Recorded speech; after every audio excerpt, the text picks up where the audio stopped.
Moi. Moi aussi. Quelqu'un veut une pomme ou un kiwi? Un kiwi. Oui, moi aussi. Merci. Dis donc, t'es au point avec tes révisions sur les volcans? Bah, le début de la leçon c'est bon, mais la fin... Tu réviseras un petit peu avec papa dans la voiture? D'accord.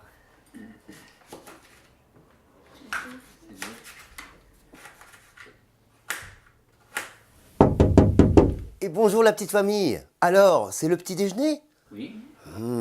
Vous avez été faire vos courses hier. Vous avez acheté des pâtes, du riz, de la boisson, des glaces. Et cerise sur le gâteau, une baguette bien croustillante. Allez, en parlant de baguette. Est-ce que vous savez d'où elles viennent vos baguettes? Bah, de la boulangerie. Oui, effectivement, de la boulangerie. Mais est-ce que vous savez comment et avec quels ingrédients elles sont fabriquées? Avec la farine, Oui. La levure, du sel. Et si nous menions l'enquête? Oui, oh ouais.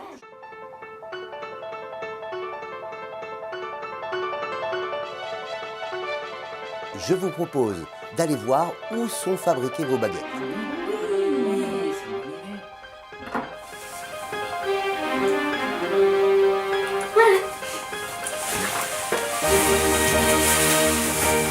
Voilà, je suis prête.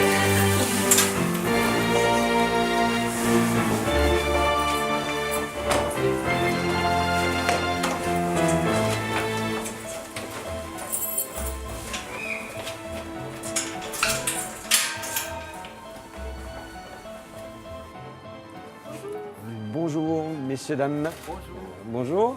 Bonjour. Est-ce que vous pouvez nous montrer comment vous travaillez? Il n'y a aucun souci.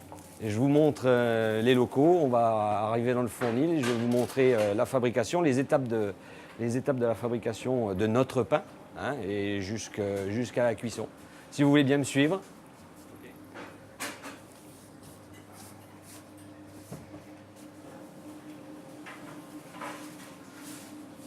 Donc là, vous êtes bien côté vendeuse, hein. C'est rare de passer de ce côté-là. Donc ici, tous nos produits et pains sont fabriqués sur place, hein, puisqu'on n'a que cet endroit-là pour fabriquer. Et on a notre fournil à côté. Voilà.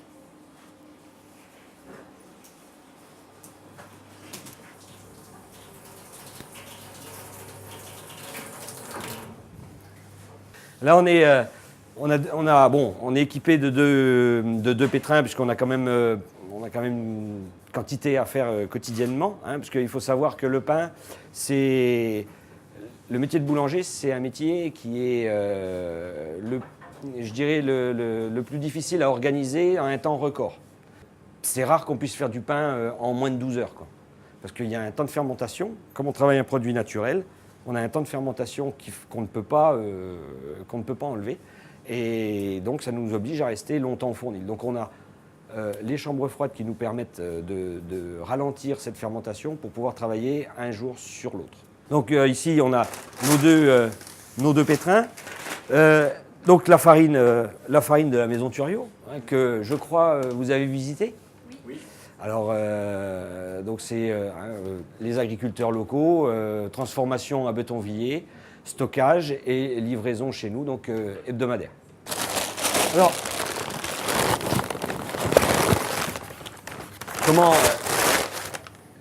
comment on fabrique du pain? C'est très facile.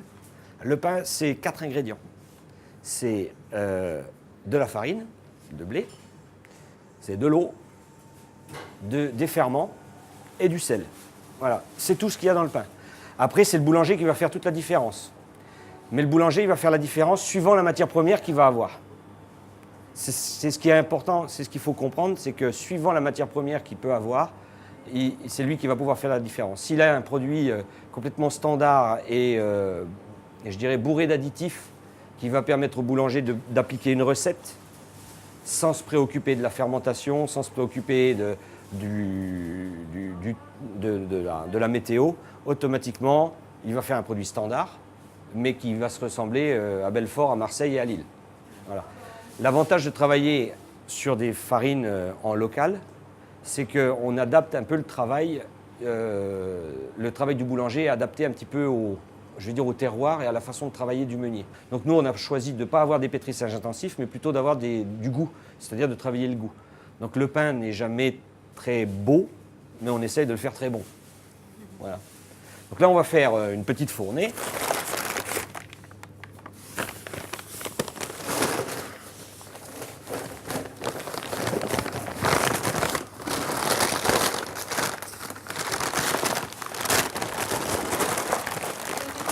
Combien de fois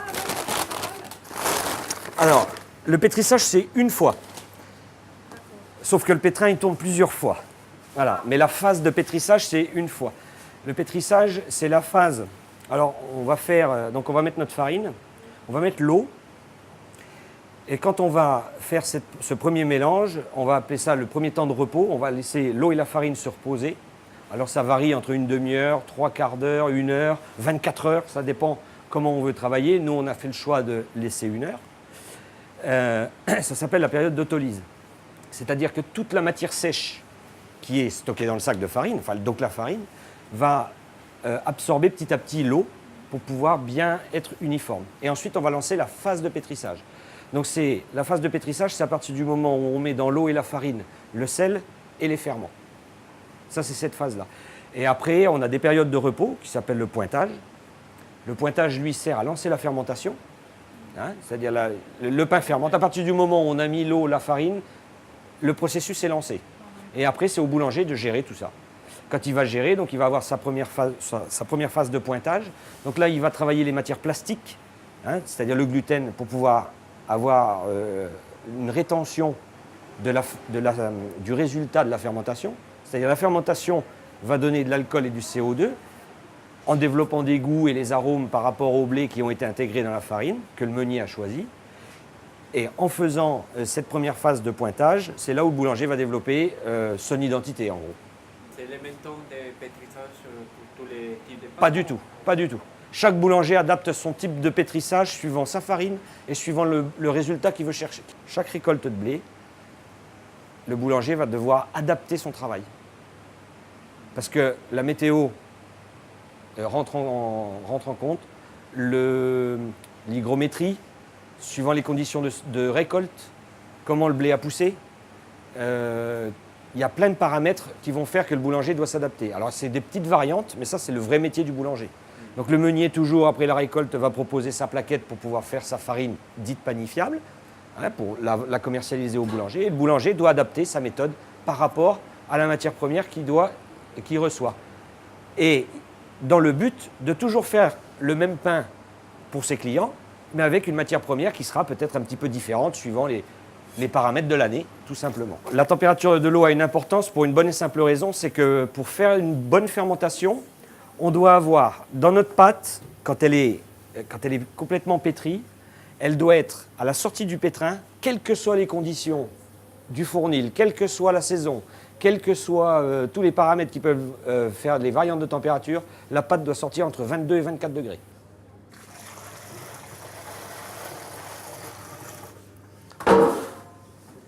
Donc là, ce qui varie suivant les saisons, c'est ce qu'on appelle les taux d'hydratation, c'est-à-dire la quantité d'eau qu'on va mettre pour 100 kg de farine. Donc c'est un taux qui va varier suivant les saisons. Si on a un été très sec et que la moisson s'est faite dans des conditions très très sèches, souvent on a des farines qui demandent un petit peu plus d'eau que d'autres. Donc là, on est sur une année, la campagne 2014 était moyenne, donc on est sur des taux d'hydratation. Aujourd'hui, on est entre 64 et 67% d'hydratation. Donc là, c'est la première. Là, c'est la première phase. C'est la première phase, c'est le phrasage. Donc le phrasage, c'est uniquement le mélange de l'eau et de la farine. Voilà. Donc après cette phase-là, on va faire une pause dans le pétrissage, c'est-à-dire on va arrêter le pétrin. La pâte va reposer toute seule pendant 1 heure. On a un métier de toute façon, c'est toujours un peu et pas de trop. Voilà, il faut toujours se situer entre les deux. Le pain, ça paraît tout simple. Oui, Mais en fait, c'est très très compliqué. C'est une sacrée alchimie. Hein. Vous avez combien d'années d'expérience? J'ai alors à force de dire 25 ans, ça doit faire 26 ou 27 maintenant. Voilà, j'ai commencé à 15 ans à travailler en boulangerie. Le premier point de contrôle, le boulanger, pour s'assurer qu'il a fait ses bons calculs, il a la main, c'est-à-dire avec sa main, il va regarder la consistance de sa pâte. Ça, c'est bon, d'abord le visu, ensuite le toucher, c'est très important. Le toucher, donc là, il voit que sa pâte n'est pas pétrie et qu'il manque du travail. Et puis, bon, il y a le petit outil qui va bien, c'est le thermomètre. Donc, c'est les seuls outils de contrôle que les boulangers ont pour se guider dans leur travail. On va incorporer le sel. Donc, le sel, nous, comme on travaille sur le vin, on est toujours sur une base de 20 grammes de sel au kilo de farine. Voilà. Donc, c'est tout ce qu'on met dans le pain. Cuisson.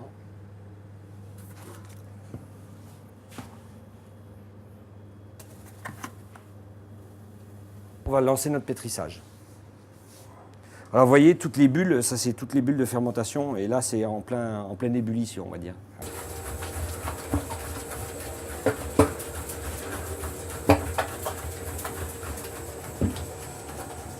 Alors ce claquage, c'est uniquement nos protéines qui sont en train de se tisser. Et comme elles sont encore, vous avez vu, hein, au tout début, ça déchirait, donc là on les étend et crac, quand ça claque, donc ça veut dire que la protéine, c'est une bulle qui claque, quoi. Voilà le résultat du pétrissage. Donc le boulanger, c'est ce qu'il recherche. Une fois qu'il a fait ça, d'aspect, il va déjà dire sa pâte est pétrie. Pourquoi? Parce que quand il va prendre, il a toujours sa petite expérience manuelle, quand il va la prendre, alors là elle est beaucoup plus souple que tout à l'heure. Donc là c'est des épreuves, c'est un peu le côté physique du travail. Donc là, c'est une petite pâte, mais bon, quand on a 200 ou 300 kilos de pâte, voilà, c'est le côté un petit peu... et on a toujours ces gestes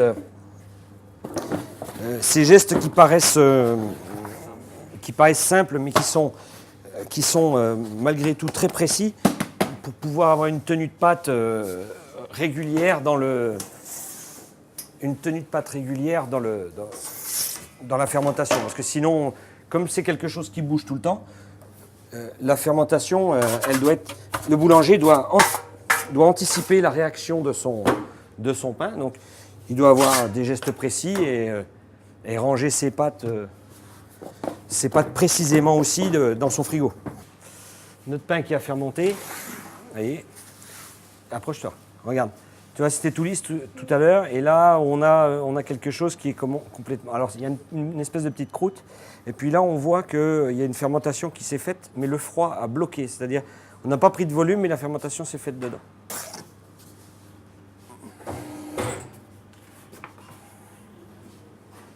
Donc, c'est des méthodes qui sont assez nouvelles, hein, de faire ça s'appelle la diviseuse-formeuse.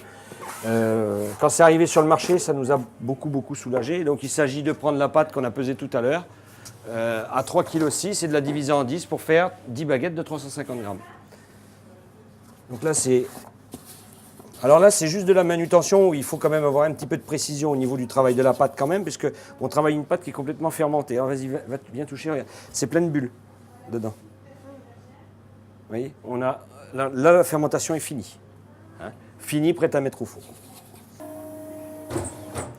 Donc une fois passé dans la mâchoire, voilà, on a nos 10 baguettes qui sont formées. On appelle ça une toile de couche. Donc on couche ça sur une toile de lin. Cette toile de lin va permettre tout simplement de ne pas coller. Parce que l'avantage du lin, c'est qu'elle va absorber l'humidité, mais elle va aussi éviter le collage. On va ranger les baguettes sur notre toile de lin, autant que la fournée. Donc par exemple, si on veut faire une fournée de 80 baguettes, eh bien, on va faire 80 baguettes avec notre machine qu'on va ranger sur cette toile. Et la fermentation, là, comme on est reparti du frigo et qu'on revient dans l'atmosphère chaude du fournil, la fermentation va s'accélérer. Donc le boulanger n'a plus d'autre choix que de mettre au four.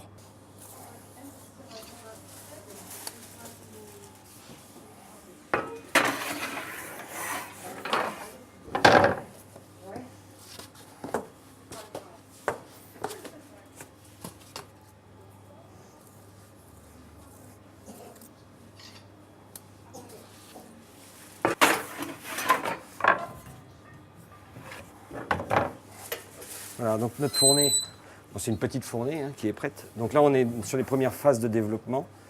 Et puis les dernières qui sont encore à l'état cru. Voilà, des baguettes pas trop cuites. Hop.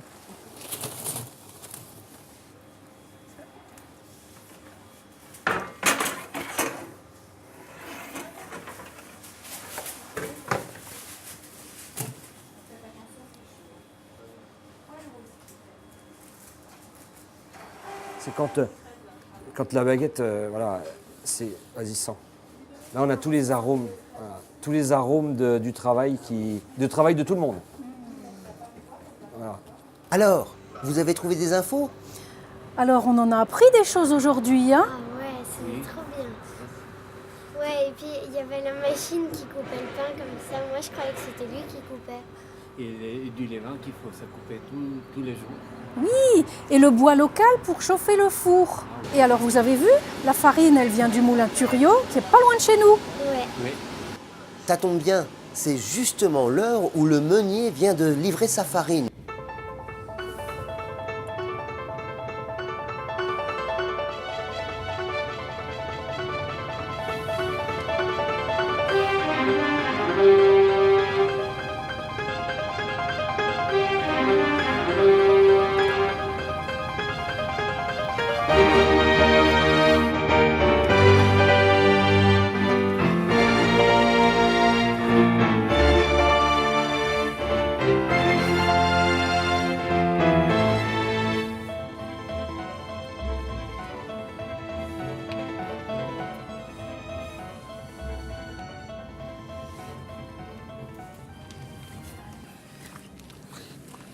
Voilà, je viens d'en livrer la fournée du Padré, la boulangerie Sébastien Chiron à Belfort, de la farine toute fraîche pour faire son pain de la semaine. Où je croche le truc. Et après, il faut que je fasse le tour.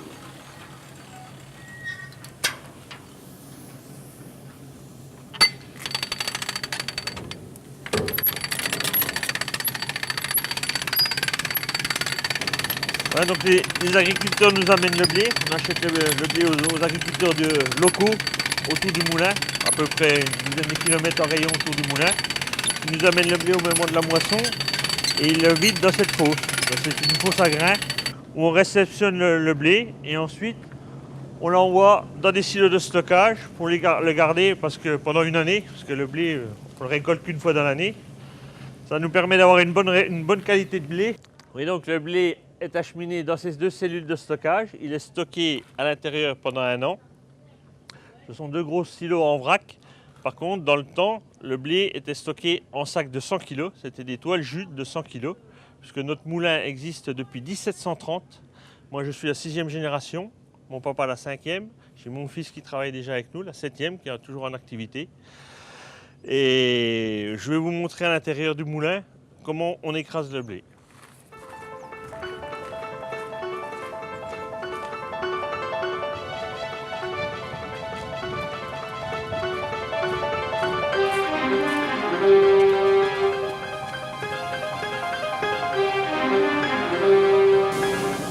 Voilà la partie moulin, on écrase la farine, je vais vous montrer.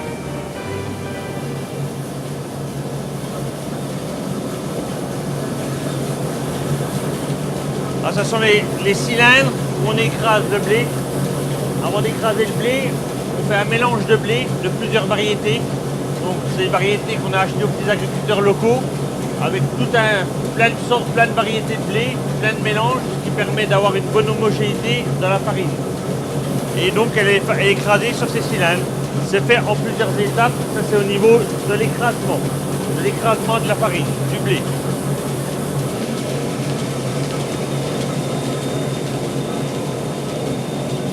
Voilà le grain de blé qui arrive entier sur la première machine et qui est écrasé sur les cylindres.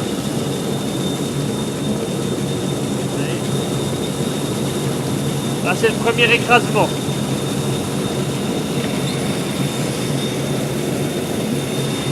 C'est à partir de ce mélange de blé qu'on obtient une bonne farine. Il faut avoir une bonne qualité de blé, de bonnes variétés de blé afin de faire un bon mélange de blé et avoir une bonne qualité de farine de blé bien homogène. Parce que chaque variété de blé amène une qualité.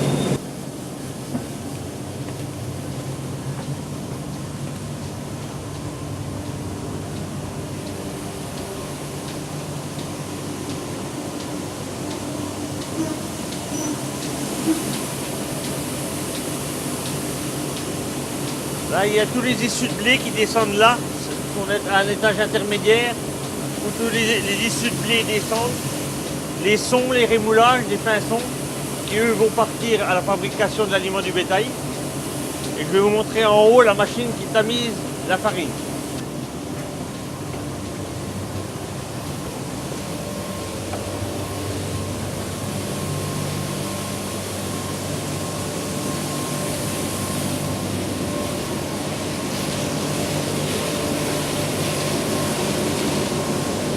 À cette machine, ça s'appelle un planchistère. C'est la machine qui tamise le blé, donc qui sépare l'écorce du blé de la farine. C'est une machine qui fait uniquement de tamiser. C'est là qu'on sort une bonne qualité de farine, quoi. Voilà. La farine, elle passe là-dessus, de ces tamis-là. Vous voyez là, la finesse, c'est plus fin qu'un bas de femme de soie. Ah oui. Alors il y a les brosses qui tournent en dessous pour dégommer. C'est pour ça qu'il y a le mouvement comme ça. Ça dégomme. Le produit rentre là-dessus.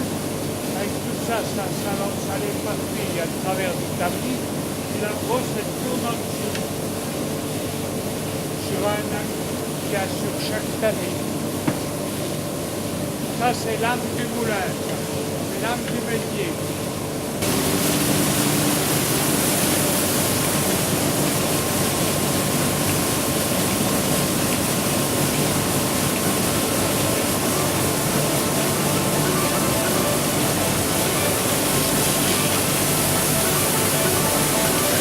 La partie là, c'est la partie nettoyage, où on nettoie le blé pour le rendre extrêmement propre, soit sans poussière, sans impureté. Toute cette partie-là, ce sont des machines qui nettoient le blé nickel.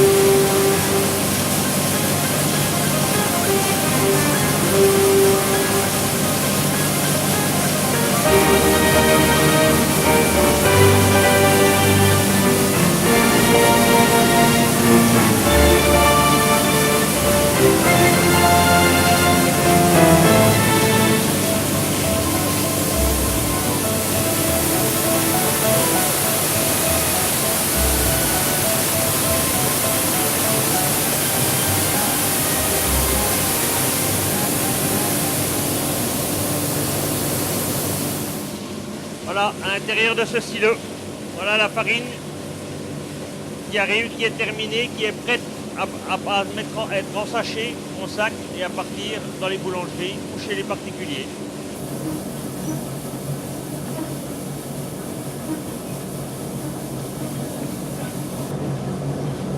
Donc en farine de blé, on a la type 45 pour la pâtisserie. Ensuite, on a deux qualités pour le pain. On a la 55 et de la 65. Ensuite, on a une farine complète. On reconstitue tout le grain de blé. On a reconstitué le grain de blé. On a remis le son, le rémoulage. Tout est reconstitué. C'est le grain de blé qui est entier. Donc, ce qu'on appelle farine complète. Farine campagne, c'est de la farine de blé avec de la farine de seigle. Ensuite, on a tout un mélange pour faire des pâtisseries également. Des cakes, des brioches, des spéculoos, des cookies, du pain d'épices. Toujours sur la base de notre farine. On a fait les mélanges, mais toujours avec notre farine, sur la base de notre farine. Vous vous êtes rendu compte que les produits que vous avez choisis sont fabriqués dans votre région, grâce au travail des agriculteurs qui sont vos voisins. Alors surtout, quand vous ferez vos courses, soyez des vrais reporters de l'alimentation. Regardez toujours d'où viennent les produits que vous allez manger. Ah oui, il a raison. Hein.